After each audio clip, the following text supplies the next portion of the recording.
Hello. As you know, the vast majority of lawsuits we see in our business relate to non-disclosure claims.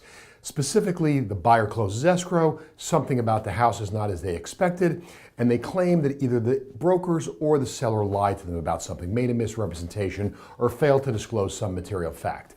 And so given the fact that that is so important, I want to make sure that I go over a couple of rules that you should always live by when it comes to your disclosure. The first thing is to always remember to attribute the source of your information.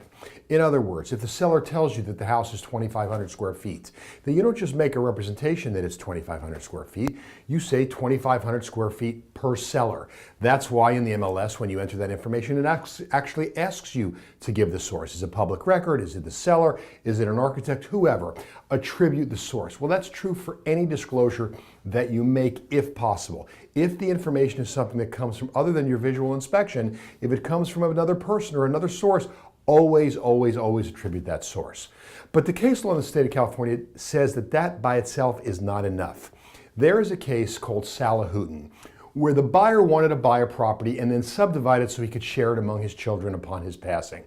In the locale where he was buying, that meant that the property had to be at least 1 acre in size. Otherwise, it could not be subdivided.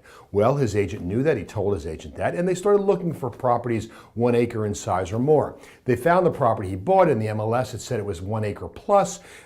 Buyer loved it, bought it, and when they moved in, they learned that that representation was false, that in fact the property was less than 1 acre. The agent was sued for misrepresentation, and their defense was, well, I just took it from the listing agent. They disclosed that it was more than 1 acre, and they were wrong. It wasn't me that was wrong. The court found against the broker and said the following: not only do you have to tell your client where you got the information, in other words, it came from the listing broker in this case, but you also have to tell your buyer whether or not you verified those statements. In other words, property is more than 1 acre per listing agent. Broker has not verified, buyer to do so. In other words, you've got to let them know that you haven't investigated it if in fact you have not. So 2 things you need to do in order to make proper disclosure. Number 1, attribute the source, and number 2, disclaim. Tell the buyer that you haven't confirmed the source's representation.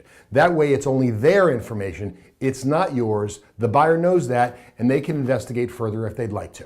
If you have any questions, please let me know. Thanks a lot.